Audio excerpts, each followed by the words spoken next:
ईमान नबी के दुश्मन से टकराता है टकराएगा।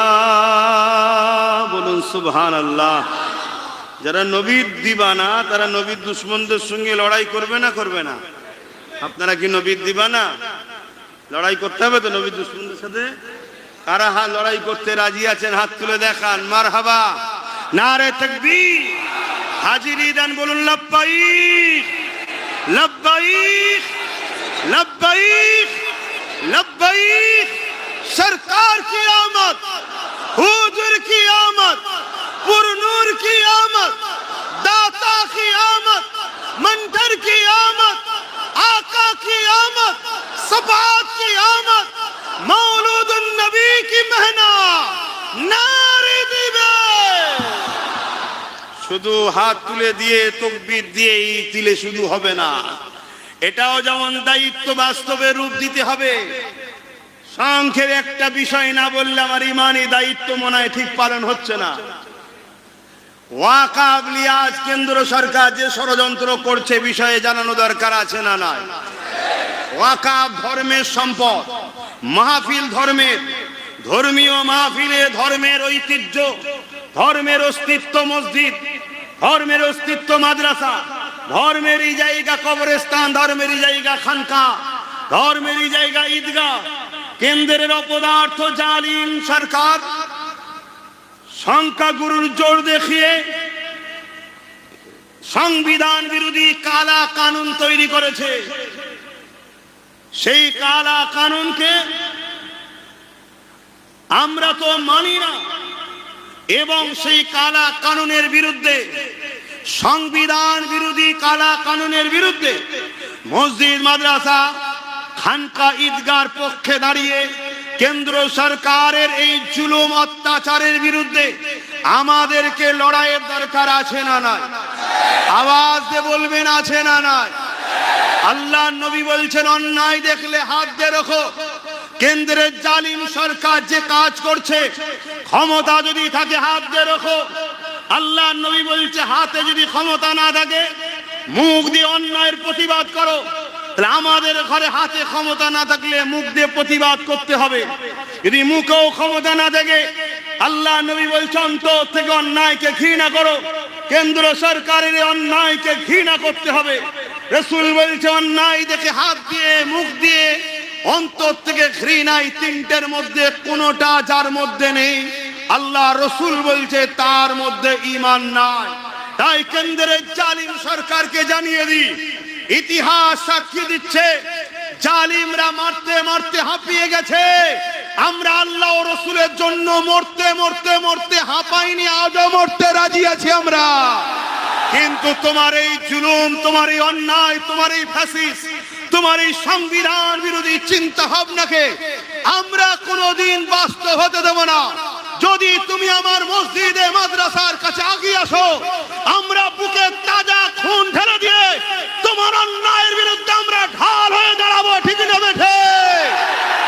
পাশাপাশি এটাও আপনাদেরকে জানিয়ে দিই, এটাও জানিয়ে দিই কেন্দ্র সরকারের এই কালা কানুনের বিরুদ্ধে মসজিদ মাদ্রাসাকে বাঁচাতে গিয়ে আমরা লড়াই জারি রাখবো।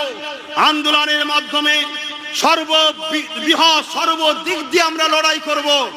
এই লড়াইয়ে কেউ যদি কেন্দ্র সরকারের দরদি দেখিয়ে আমাদের বিরুদ্ধে এসে দাঁড়ায়, তার সাথে হয়তো আমাদের লড়াই নয়, কিন্তু সে যদি আগ বেরিয়ে নাক গলায় তার নাকটাও কেটে দিতে আমরা পিছপা হব না। তাকেও আমরা হুঁশিয়ারি দিচ্ছি, তুমিও সাবধান হয়ে যাও, তুমিও সতর্ক হয়ে যাও। তুমি জানো না ইমানের পাওয়ার কথা? তোমাদের বাপ দাদা আমেরিকার ডোনাল্ড ট্রাম্পকে জিজ্ঞাসা করো ইমানের পাওয়ার কথা। তারা চেয়েছিল আমেরিকা থেকে ইসলামকে মুছে দেবে, ইউরোপ থেকে ইসলামকে মুছে দেবে।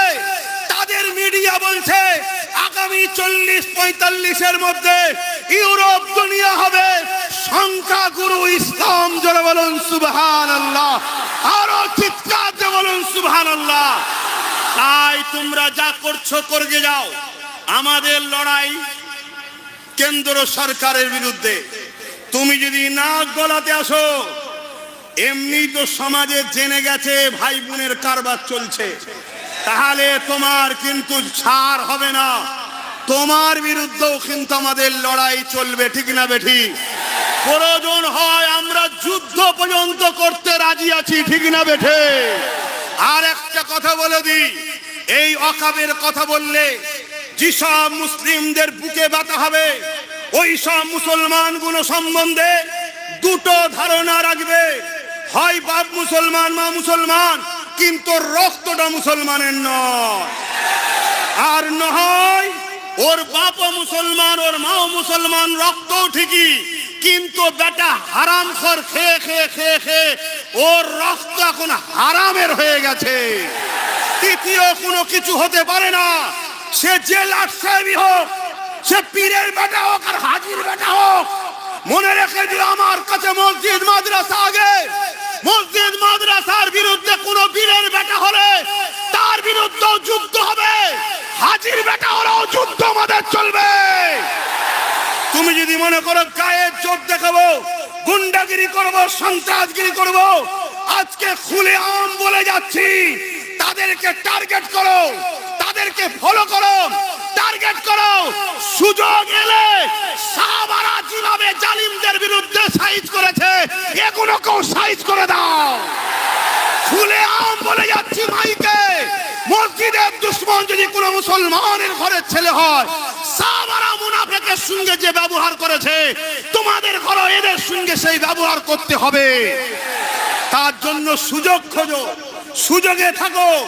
একটা বাঘ শিকার করে দেখেছো? এই শিকার করে দেখেছো তো নাকি? অনেকক্ষণ ধরে খেয়াল করে, অনেক ফলো করে, ঠিক সময় যেই হয়ে যায় শিকারের টাইমে শিকার করে লায়।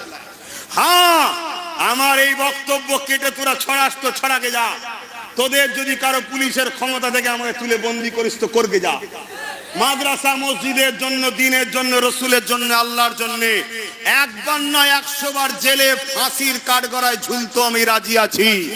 তবে মনে রাখবি, নমরুদও মিটেছে, সাদ্দাতও মিটেছে, আবু জেহেল, উতবা, সাইবা, এমনকি এজিদ মিটেছে, উতবা সাইবা মিটেছে। এই দেশে কত নেতা এসেছিল, মিটে গেছে, মিটে গেছে। কেউ বলেছিল মাদ্রাসায় জঙ্গি হয়, সেও মিটে গেছে। অতএব আজ যদি তোমরা পাল্লা নিতে যাও, তোমাদেরকে মিটাবে আল্লাহ, আমরা হব ওসিলা। রাজি আছেন তো নাকি? আরো একবার হাত তুলে বলুন, আল্লাহ আমাদের জান মাল দিয়ে তোমার ঘরের জন্য লড়বো। তোমার মসজিদ মাদ্রাসার দুশ্মন যারা, আমাদেরও দুশ্মন তারা, সে যে কোনো কালারই হোক আমাদের দুশ্মন তারা, মনে থাকবে তো নাকি? আর আল্লাহ দুশ্মনকে সাপোর্ট করবে নাকি? আল্লাহ তার হাতেই মিটাবে, মনে থাকবে। এখন আমার একটা শেষ আবদার, আমি যদি ওয়াকফ নিয়ে আরো বহুমুখী নিয়ে কলিকাতায় ব্রিকেট চেষ্টা করছি, প্রোগ্রাম করি নিজেদের গাঁটের খরচে, যেতে আপনারা রাজি আছেন? একদম মুনাফিকি নয় তো? বাইরে যারা আছে আপনারাও যারা হাত তুলেছেন, সত্য তো? সত্য তো? গাছে তুলে মই কেড়ে নেবেন না তো? গাছে তুলে মই কাটবেন না তো? ভাই আমার কিচ্ছু হবে না, দুটো লোক যদি নাও যায় আব্বাস আব্বাসই থাকবে। কিন্তু ভেবে দেখো তো, 25-30 লক্ষ লোকের যদি একটা জমায়েত হয়, এই আওয়াজ দিল্লি যাবে না যাবে না? পশ্চিম বাংলা হলো ভারতের কোহিনূর, মনে রাখবে। এখানে আন্দোলন যত বাড়বে দিল্লি তত কাঁপবে। তাই এখানে বোন আন্দোলন করতে দিচ্ছে না, দাদাকে খুশি করার জন্যে। কথা বুঝে আসছে? তাই বোনকে বলে গেলাম সুদরে যাও, আর না হয় সময় এলে আমরা একেবারে সুদরে দেবো। তো যাই হোক, তাহলে মনে থাকবে তো, এই বর্ষাটা মিটে গেলেই আমি প্রসেসিং শুরু করব। আমি দেখতে চাই লক্ষ্য কণ্ঠের যদি গীতা হিন্দু ভাইয়েরা মাঠ পায়, প্রত্যেকটা রাজনৈতিক দলের লোকেরাও যদি মাঠ পায়, তাহলে আমরা কেন পাবো না? আমাদের পাওয়া দরকার আছে না নাই? আর যদি না পাই, এর জন্য দোষী কাকে দেবো সেটাও তো বুঝতে পারছেন তো নাকি? সাপ হয়ে কামড়া চুজা হয়ে ঝাড়ছ বললে তো হবে না। তুমি নাকি বলেছিলে ঈদগাহ রেড রোডে নামাজ করে দিয়েছি, এটা করে দাও। কি সব কথা সময় মতো হবে, এখন আর নয়, হুজুরের মাসে আগমনে আর বেশি নয়। কিন্তু হুজুরেরই দিনের প্রতিষ্ঠানের পেহচান হলো মসজিদ মাদ্রাসা। মাথায় থাকবে। আর একটা শেষ কথা, এ জাতের যুগে যুগে সব থেকে বড় ক্ষতি করেছে একদল মুনাফিক উলামারা। এ জাতের সব থেকে বড় ক্ষতি করা হচ্ছে একদল মুনাফিক উলামারা, যারা সর্বসময় সরকারের ভাতাই চলে। হতভাগা আকবর নাম শুনেছেন? তৎকালীন সময় একদল লোককে পয়সা দিয়ে কিনেছিল, কিনে তার গোলাম বানিয়ে রেখেছিল, দিনে ইলাহি লিখেছিল। মোজাদ্দেদ আল পেশানি যখন আকবরের বিরুদ্ধে বলল, ওই আকবরের ভাড়াটিয়া টাট্টুগুলো আলেম মুনাফিক আলেমগুলো বাড়ি বাড়ি বাড়ি বাড়ি গিয়ে বুঝিয়েছে না আকবরই ঠিক আছে, মোজাদ্দেদ আল পেশানি বিরোধী করিয়েছিল, কিন্তু আমার আল্লাহ মোজাদ্দেদ আল পেশানিকেই বিজয় দিয়েছিল। জোরে বলুন সুবহানাল্লাহ। আজ আমাদের সমাজে একদল এরকম ভাড়াটিয়া উলামা আছে না নাই? এই গাদ্দার গুণের জন্য আমাদের সবচেয়ে বড় ক্ষতি হচ্ছে। কথা মনে থাকবে। তবে আলহামদুলিল্লাহ আমার অনেক ভাইয়েরা ভুল বুঝেছিল, ওগুলো গাদ্দার নয়, বুঝতে মানুষের অসুবিধা হতে পারে, তাদের ঘুম ভেঙে গেছে, তারা সব পরিবর্তন হচ্ছে। আল্লাহ সেই সকল উলামা ইমামদেরকে ভুল ভ্রান্তি মাফ করে আগামী দিন ঐক্য হয়ে বিজয় কামিয়াবি দান করে, বলুন আমিন। কিন্তু আজও ভাড়াটিয়া কিছু গোলাম আছে না নাই? সেগুলো থেকে সাবধান হবেন। আর কথা নয়, তওবা পড়াবো। কারো কিছু কষ্ট হলো? সত্যি বলছি,